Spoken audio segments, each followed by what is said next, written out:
Good evening, everybody. I'm the 100 Proof News Hound, and this is the 100 Years and More show. This is one of our special editions. We'll be looking at the history of gangs in America, specifically in New York City between about 1820 and the Civil War. A lot of action in this episode. A couple little side trips, but let's get going here. All right. We'll be looking at the development of gangs in the city of New York before the Civil War. At that point in time, they're more like violent ethnic social clubs than organized crime units. If you see the movie Gangs in New York with Daniel Day-Lewis, they do a good job of portraying what action was like on the street. But we're going to get into the actual nuts and bolts of it and the earliest historical records. Gangs in the early to mid-19th century were inextricably aligned with rioting. They went hand in hand. Rioting, as you're going to see here, was almost considered a sport. Its occurrences were so frequent and the public so normalized by that kind of behavior. First mention of a gang in an American newspaper is March 19th, 1829. And as would be expected, they refer to the gang in the Five Points district.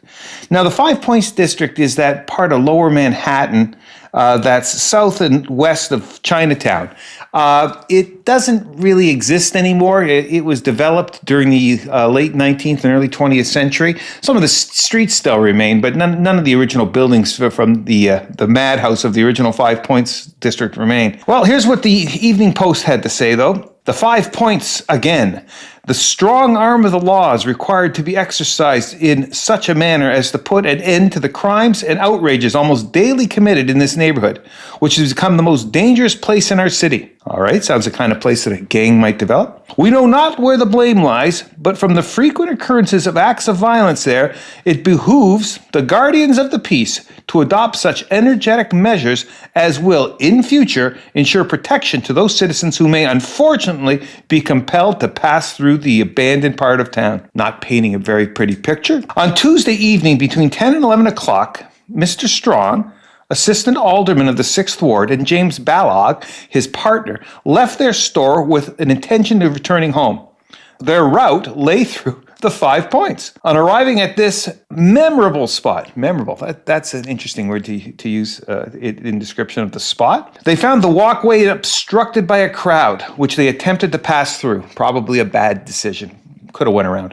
Whereupon one of the individuals accosted Mr. Bala, saying roughly, "What did you run into me for?" Mr. B observed he presumed the person did not know to whom he was speaking. The reply to which was a blow from the man who struck Mr. B in the eye, followed by a blow from another of the gang, first mention of the word gang with respect to violence in New York City, who inflicted a severe wound to Mr. Strong's nose, supposedly with a knife. The assailed party immediately raised the cry of "watch," upon which the fellow made off. Now, notice that they say watch and not police. At that point in time, while there technically was a police department, there were no police officers, and you had, in effect, the traditional night watch program of concerned citizens that would have gone back all the way to medieval times. So they yell watch, and the two ruffians turn into Little Water Street and take off. One of the men was arrested yesterday morning in the New Market in the eastern part of the city. His name is George Hines. He was brought to the police office where they gave bail in the amount of $1,000. So he would have to post $100, which is like $3,000. No one's got that kind of money back then. But in any event, the names of 5 others of the gang are known and will probably be arrested. Haynes was identified in the police office by Mr. Bala as the person who struck him. So there we have the first mention of gangs in New York City. Oh, and it's interesting. That was 1829, wasn't it? Yeah, that actually is the year of the establishment of the first real police department, the London Municipal Police in London, England, the Bobbies. New York wouldn't have a police department, a real police department, until 1845. Well, the 5 Points gang gets mentioned again the next year, and it's good to know that the 5 Points gang was an equal opportunity employer and that they ranked diversity as one of their strengths, because Monday, June 7th, 1830, on Friday night between 10 and 11 o'clock, a black fellow, one of the persons who had been taken up among the gang from 5 Points the previous night, was seized by Francis Graham in his residence on number 3 J Street. Well, what was he doing? The fellow was creeping lightly upstairs, having taken the precaution to put his shoes in his pocket, probably with the intention of secreting himself until he judged the proper hour arrived for the perpetration of his criminal intent. Well, if in fact he was doing all of that stuff, that is pretty much a prowler. On being searched, the phosphorus box, some keys and other implements of his profession were found in his possession. I did some research to try to figure out what a phosphorus box is. Now, phosphorus is an extremely volatile chemical, explosive actually, when mixed with oxygen.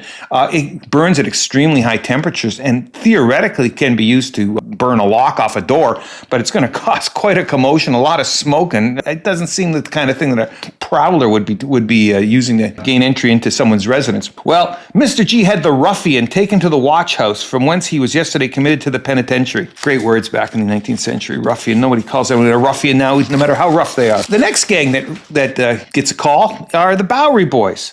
And not the Bowery Boys of Slip Mahoney and Satch fame, but the Bowery Boys from the Bowery district of New York City.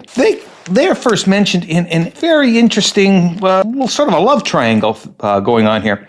They're mentioned in reference to one Elizabeth Hamblin, who was an extremely well-known actress of the time, from the 1820s through to the 1860s. She apparently had been two-timed by her husband, who was the manager of the Bowery Theater, quite a lovely theater, actually. She took it upon herself to print up several hundred handbills, basically accusing her husband of being a louse, which I think he probably was, and casting aspersions on the young woman who'd taken up with him. Here, I'll quote a paragraph here. What can be thought of that woman who will live in open defiance of decorum with a married man, or at least one that by the laws of your country cannot marry till my death? Well, it looks like the Bowery Boys took up the cause of Ms. Hamblin, and the paper commented, "We understand the annexed handbill has been extensively circulated among the Bowery Boys, who have warmly espoused the lady's cause and vow vengeance on the manager. We advise all concerned to be quiet, trust to Providence, and everything will come out all right." Well, I don't think any violence ever really came of that, and Elizabeth Hamblin went on to have quite a career in the theater, both as an actress and almost more importantly as a theater manager. She became one of the first women theater managers in America and was successful on both fronts. Now, third gang operating down in Lower Manhattan were the Chichester Gang.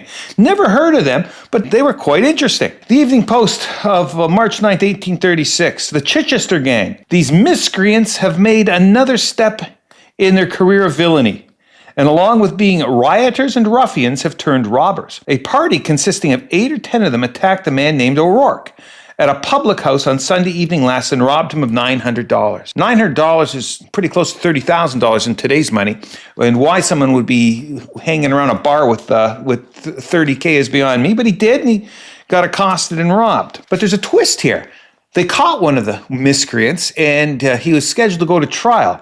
This is from the Evening Post of March 16, 1836. A couple weeks back, a Mr. O'Rourke was attacked, beaten, and robbed in a public house of $885 by a set of villains known by the name of the Chichester, one of whom has been taken and is about to be tried. Mr. O'Rourke has since received an anonymous letter enclosing $600 of the money. So they've substantially reimbursed him here, which being in Montreal bills could not be very easily passed here, particularly as they were advertised the day after the robbery. Now, what you have to realize is that back in the 1830s, paper currency was, for the most part, not issued by national central banks. It was issued by individual banks. So what we're talking about here are bills, Canadian bills from Montreal, probably from the Bank of Montreal.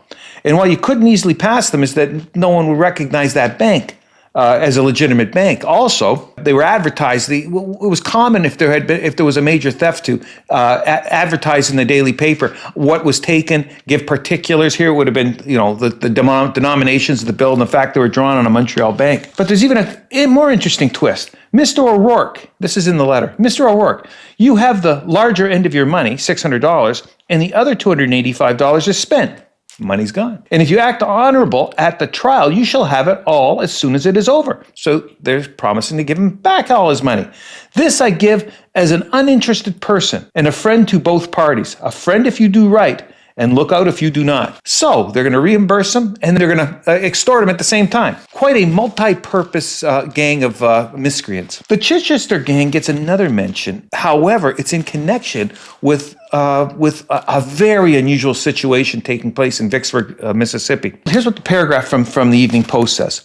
The murders at Vicksburg. It was with unfeigned astonishment we read in the Journal of Commerce this morning of a series of remarks palliating these horrid murders because of the infamous character and career of the sufferers, half intimating an opinion that if the same measure were meted out to the Chichester gang in this city, it would be no more than they deserved. What it appears is that the Journal of Commerce is making excuses and accepting the murders of individuals in Vicksburg, Mississippi, owing to the bad nature, bad character of the victims. Well, that's a bit interesting. Let us find out more about this.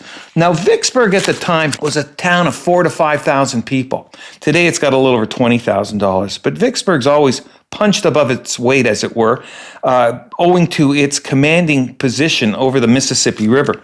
It was in the Civil War. It was in all the papers. But seriously, you command traffic on the Mississippi River just by the placement of a few guns on the tops of the bluffs. They're getting noticed for something a little bit different. Let's see what this is all about. Okay, from the paper, June 24th, 1835. Our city has for some days past been the theater of the most novel and startling scene that we have ever witnessed. While we regret that the necessity for such scenes should have existed, we are proud of the public spirit and indignation against the offenders displayed by the citizens. Papers all on board for whatever the heck it is these guys did. Well, let's get in here. For years past, professional gamblers, destitute of all sense of moral obligation, unconnected with society by any of its ordinary ties, and intent only on the gratification of their avarices, have made Vicksburg their place of rendezvous. So this is some kind of vendetta against professional gamblers. But I got a feeling that this isn't the kind of gamblers that we're familiar with, Doyle Brunson in the poker world. I don't think it's that. If you're familiar with Japanese samurai movies, Akira Kurosawa, Yojimbo and stuff like that, the villains in those movies are often referred to as gamblers. And gamblers was more of a lifestyle. You were a villain, as it were. You were a ruffian. You were also one who gambled. You were basically a lowlife. And I have a feeling that that's what we're dealing with here. That it's a lifestyle choice, and they don't like it. Here as everywhere else, the laws of the country were found wholly ineffectual for the punishment of these individuals, and emboldened by impunity, their numbers and their crimes have daily continued to multiply. So they didn't think that they could redress the situation through the courts for whatever reason. Our streets everywhere resound with the echoes of the drunken and obscene mirth, and no citizen was secure from their villainy. They don't like happy drunks, I guess. Oh, well, I guess I would always thought that a happy drunk was better than a mean drunk, but oh well. They had continued to grow bolder in their wickedness and more formidable in their numbers until Saturday, the 4th of July instant, when the citizens had assembled together with the corps of the Vicksburg volunteers at the barbecue to celebrate the 4th of July in the normal fashion. It's interesting. 4th of July was a day of celebration, was also a day of mayhem. I've noticed in going through the materials that there's often riots. There's often riots, murders, mayhem associated with these 4th of July picnics for whatever reason. Here's what happened that day. One of the gamblers, whose name is Cabler, who had impudently thrust himself into the company, insulted the officer and struck one of the citizens. They then proceeded to toss him out of the picnic. All right, so he's thoroughly irritated. Information was received that Cabler was coming up armed and resolved to kill one of the volunteers who had been most active in expelling him from the table. Knowing his desperate character, two of the corps instantly stepped forward and arrested him. A loaded pistol, a large knife, and a dagger were found on his person, all of which he had procured since he had been separated from the company. All right, so he hasn't committed a crime yet, but it looks like he might, so they've arrested him. For what? I don't know. To liberate him would have been to devote several of the most respectable members of the company to his vengeance, and to proceed against him at law would have been mere mockery, inasmuch as he had not had the opportunity to consummate his design. No adequate punishment could have been inflicted upon him, therefore. Consequently, it was determined to take him into the woods and lynch him. Wow, he hasn't even committed a crime. He may be looking to commit a crime, but all he has done here is possess some weapons which in 1835 were perfectly legal to possess. They're taking the extreme step here of lynching this gentleman. However, they didn't. He was immediately carried out under guard, attended by a crowd of respectable citizens, always respectable, tied to a tree, punished with whips, tarred and feathered, and ordered to leave the city in 48 hours. Wouldn't have taken me 48 minutes, but he's been punished. They didn't hang him, though. Maybe they thought that was a bridge too far. But the day's not over. The populace is agitated. They want all the gamblers gone. So they printed up handbills. People love handbills, and these handbills are going to get posted around town. And there's some resolutions. Resolved that all gamblers must quit the town within 24 hours. Resolved that all persons permitting faro dealing in their house be also notified that they will be prosecuted therefor. And resolved that 100 copies of the foregoing resolution be printed, stuck up at the corners of the streets, and that this publication will be deemed notice to all. They're going to kick out the gamblers and prosecute the faro dealers. Faro's like, nobody plays faro anymore. It's kind of like poor man's blackjack. I looked up the rules. It's a simple game, but the odds are actually better than like for the player than if you're playing roulette or baccarat. It's actually not a bad game, but it's a very simple game, and it was really big in mining towns. It was big all throughout the United States throughout most of the 19th century. There were still some active gamblers left in Vicksburg, and so that on Sunday morning, one of these notices was posted at the corners of each square of the city. On the morning of the 6th, the military corps, followed by a file of several hundred citizens, marched to each suspected house and, sending in an examining committee, dragged out every faro table and other gambling apparatus that could be found. At length, they approached a house which was occupied by one of the most profligate of the gang. I don't know who's got the scale of profligation, but he was one of the most profligate of the gang, whose name was North, and in which it was understood that a garrison of armed men had been stationed. All hoped that those wretches would be intimidated by the superior numbers of their assailants and surrender themselves at discretion rather than attempt a desperate defense. But of course they attempted desperate defense. The house being surrounded, the back door was burst open when 4 or 5 shots were fired from the interior of the house, one of which instantly killed Dr. Hugh Bodley, a universally beloved and respected citizen, because that gives them the justification for what they do next. What happened next was the crowd from outside fired indiscriminately in through the door into the inside, and a yell from one of the party announced that one of those shots had been effectual. And by this time, a crowd of citizens, their indignation overcoming all other feelings, burst open every door of the building and dragged into the light those who had not been wounded. The wounded man, along with the rest of the prisoners, were then conducted in silence to the scaffold, one of them not having been in the building before it was attacked, nor appearing to be concerned with the rest, except that he was the brother of one of them, was liberated. World's luckiest guy.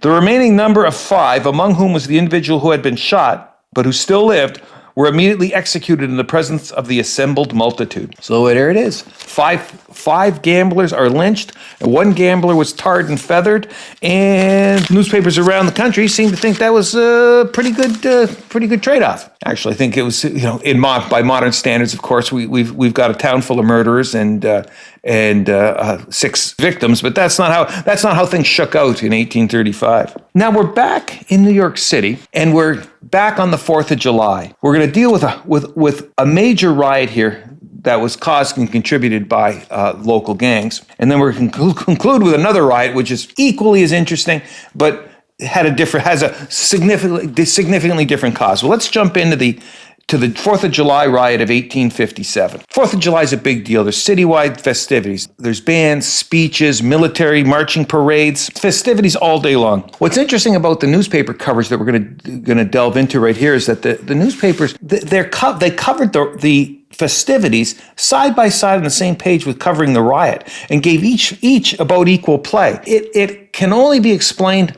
by the normalcy by which the population of mid-19th century cities considered rioting. If a riot of this nature occurred today, it would be national news. It would lead every paper. This was just the 4th of July. Anyways, let's go through the headlines here. New York Daily Tribune. Headline, 4th of July, civic ceremonies, grand military parades, speeches of Governor King and the mayor, awful riots and bloodshed, the plug uglies outdone, barricades in the street.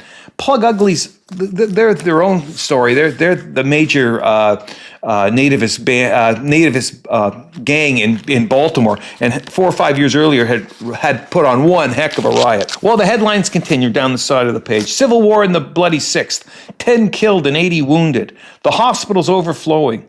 Calling out the military. List of the slain. Names of the wounded. Coroner's inquest upon the dead. Thrilling scenes from an eyewitness. And we'll actually go through those thrilling scenes. Frightful murders. The police out in force. Remember, it's 1857, so we actually have a police force now. Headline continues. Doings of the day. Bloody riot. Many more wounded. Order restored by the military. Well, let's see what this was all about. The celebrations of Independence Day on Saturday was marked by the bloodiest riot which this city has seen in 5 years. The close of a day of remarkable quietness was reddened with the blood of 100 men.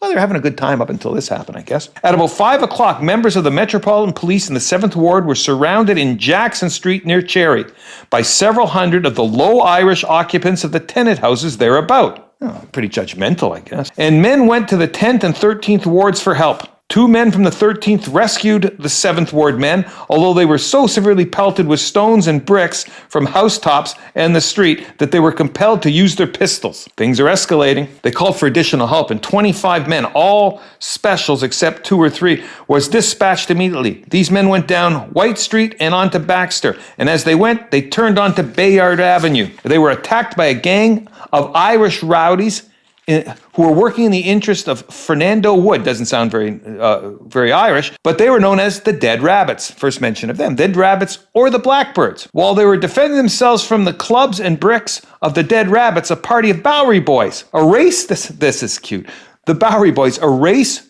whose profession is to fight the dead rabbits. So they exist, the Bowery Boys exist in the paper's mind only to fight the dead rabbits. They came down Bayard from the Bowery to the rescue of the police. Now remember, the Bowery Boys are nativists and the Dead Rabbits are an Irish gang. They come to rescue the police not so much from sympathy with the police as from their antipathy to the Dead Rabbits. The police, whose prospects had been rather gloomy, passed through to the Bowery and formed again while the Dead Rabbits gathered in large numbers and drove the Bowery Boys back to Bayard and then to Elizabeth Street, gaining there a pile of bricks which facilitated their operations for half an hour.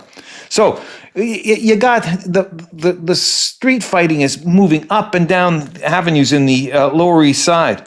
The Bowery Boys then drove them back to Mott and afterward to Mulberry, where, well, Little Italy is. Here, firing commenced and men began to fall. The Bowery Boys threw a barricade across Bayard at the corner of Elizabeth, from behind which they made the street so unsafe that the Dead Rabbits dodged behind the corners of Mott Street and only occasionally ran out to shoot. Gives you a sense of the action that's going on there. I'm going into this level of detail because it's actually, it gives you a real sense of the frightful earnestness of the participants. Before 7 p.m., 2 Metropolitan Police officers, covering their badges, went among the Dead Rabbits to the deputy sheriff and told them that the thing must be stopped. The Dead Rabbits were willing to stop if the Bowery Boys would, and the Bowery Boys were willing to stop if the Dead Rabbits would. So the barricades were torn down, and with the exception of an occasional shot, order was restored in the 6th Ward by 8 o'clock. Well, what a heck of an afternoon on Manhattan on the 4th of July. But as I said earlier, it's amazing the nature of the coverage given it by the newspapers. It's one of those things, it's like that joke. Other than that, Mrs. Lincoln, how'd you enjoy the play? So we've got all this mayhem happening, and then the newspaper just transitions into, otherwise the day passed off quite quietly. Throughout the city, the din was far less than it had been for several years. The Chinese War, and that's the Second Opium War, if it has done anything that is humane, it has raised the price of firecrackers to 9 cents a pack, and those people who happen to be afflicted with nerves thank their stars for the folly of Sir John Bowring. I believe him to be the British commander in the Opium Wars. The weather was excellent, both for parades and rioting, neither too hot nor too cold, although too damp for fireworks. The flag flew from City Hall and on various vessels in the port and on the boats of all the ferries. The church bells rang throughout the city, and at sunrise, noon, and sunset, and the stores, banks, courts, public offices, and places of business generally were closed. The observance of the day could hardly have been more general.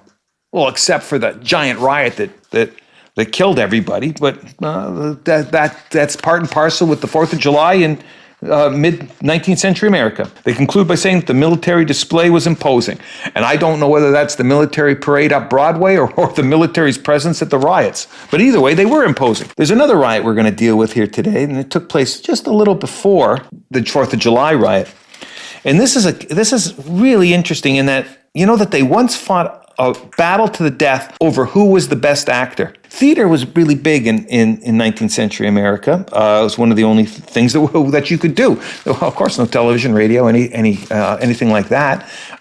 In the evenings, the swells would, and I use that term to define anybody basically who's upper middle class, had a job and means. They would be seated on the main floor, but the theaters always had balconies. Some of them 3 or 4 balconies high, and the swells would have thought that they were riffraff, but the common folk were in the balconies. The theater at that time was much more of an audience participation sport. Cat calls, throwing rotten fruit, that sort of thing would happen. A vigorous evening when you went to the theater. And what happened in this particular situation is the finest British Shakespearean actor of his day, William Charles Macready, was coming to America to tour. The finest American actor at the time was Edwin Forrest. The lower classes were fond of Mr. Forrest. The upper classes were fond of Mr. Macready. His tour was scheduled across America. And what Macready would say, play on a Monday night. On Tuesday night in the same town, Forrest would play, same play. And his fans would attend both, and the fans would fight over who was the best. And there was a general competition as to see who was the finest actor extant at that time. Took on kind of patriotic overtones too, with the lower classes supporting the American and the upper classes supporting the British. Now, they were scheduled to perform at the Astor Opera House. It's like 6 different names. Astor Place Opera Theater. It was a rather new facility. It had only been built a couple years before. It was a fine-looking building. It wouldn't survive what we're about to describe, though. Now, New York, Tuesday, May 8th. Mr. Macready was driven from the stage of the Astor Place Opera Theater on Monday night. The crowd assailed him with rotten eggs, chairs, and various missiles, and with epithets of "down with the English bull" and other offensive expressions. He was finally compelled to leave the theater in a closed carriage. The ladies were, of course, much alarmed and left the theater, which was closed amid a general row. The Courier and Esquire attributes the disgraceful scenes to Mr. Forrest's influence. Now, I don't know if Edwin Forrest actually had anything to do with it other than his over-exuberant fans shutting it down. But it was Mr. Macready's intention to basically get out of town. He wasn't going to perform. He was scheduled to perform 3 days later, but he wasn't going to do that. But to give away the story, he eventually does.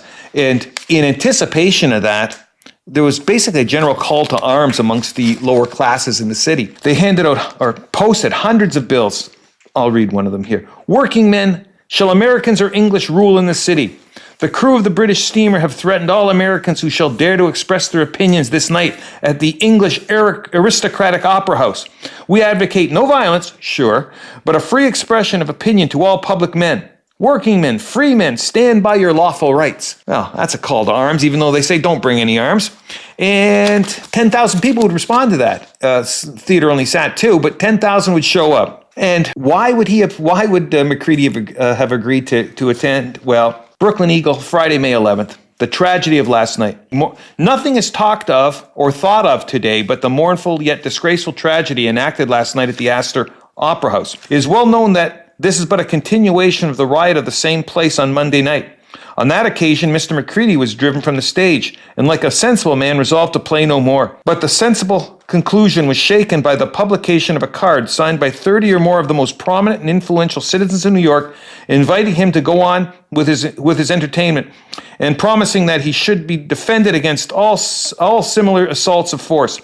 He therefore changed his determination, and it was announced that he would play Macbeth again last night at the Opera House. This seemed like a defiance of the mob and called for a corresponding spirit on the other side. It was clear long before before night that the occasion was to be one of no common interest and that the rush for tickets was so great that the stock was soon exhausted. As I said, it more than sold out. They had 5 times as many people there as could fit. But it's not like there was no security. There were 100 police officers inside, and they had made arrangements for 350 militia outside. But that didn't stop the festivities. The police, too, had taken the best precautionary measures. They were on the ground early and in strong force with bodies of military stationed at the Park and Center Market in readiness should their services be required. So everything's ready to go. 10,000 miscreant and many hundreds of police and military. The play opened and proceeded upon as much as on the former night. There were hisses and groans. Hisses and groans. I've never been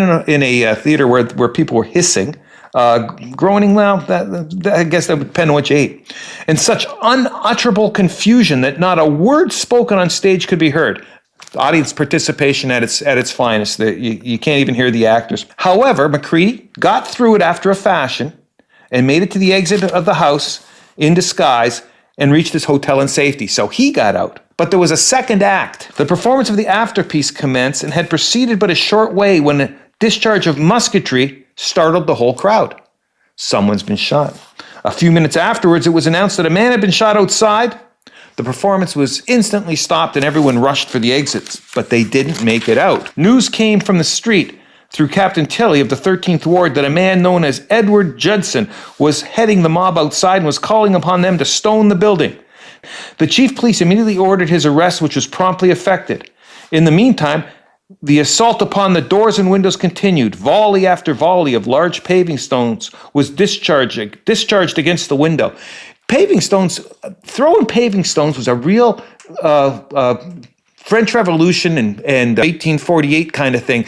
The glass was, of course, in a few moments all smashed to atoms, but having been barricaded, the windows resisted the attack for some minutes, at last yielding, however.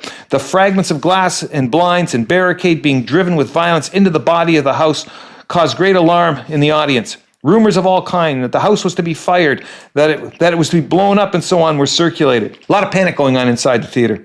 As the mob increased in magnitude and the ferocity with which they assailed the building, the cry arose inside and also outside among the peaceable citizens. Where's the mayor? Can nothing be done? Where's the military? Reasonable request, given the fact that they're under siege by 10,000 maniacs. At last, about 9 o'clock, the sound of a troop of cavalry coming up Broadway was heard, and a few minutes afterward, 2 troops of cavalry of the 1st Division of the State Militia and a battalion of National Guards were approaching the scene of the riot. Well, the cavalry, turns out, wasn't very effective. The horses panicked. They were being pelted by those large stones. And after 2 charges, the cavalry withdrew, and they called on the infantry. In a few minutes afterwards, the National Guard, one of the independent volunteer companies, made their appearance on the ground and attempted to force a passage through the crowd to the theater. The mob hissed and hooted. Now they're hissing and hooting instead of hissing and groaning. And finally attacked them with stones, which were at hand as a consequence of the building of a sewer in the neighborhood. Well, that's progressive. They're getting some sanitation in town. Too bad they left those bricks around the 10,000 rioters could use as missiles. The troops endeavored to form a line on the sidewalk, and while doing so, 5 or 6 of them were felled to the ground by paving stones. Captain Pond, the captain of the company, was one of those injured. The next officer in command said to the sheriff, well, what he said was, if you don't let us fire on these guys, we're leaving. They were given permission by the sheriffs to fire over the crowd's head. That didn't do anything. Heck, when they fired next time into the crowd, shooting 2 people, that hardly did anything. One of those 2 people were shot through the chest and killed, and he became the first fatality of the day. After the volley, the mob retreated a short distance, rallied, and renewed the attack with greater vigor than before. Paving stones and other missiles were discharged at them in greater quantities. And while the mob was going on, another volley was fired by the military, killing and wounding several more. That finally had some impact on the crowd. Major General Stafford then issued an order for more troops and 2 brass pieces loaded with grape shot to be brought to the scene immediately. It was rumored that the crowd was intending to arm themselves and renew the attack. Okay, so brass pieces are cannon, grape shot.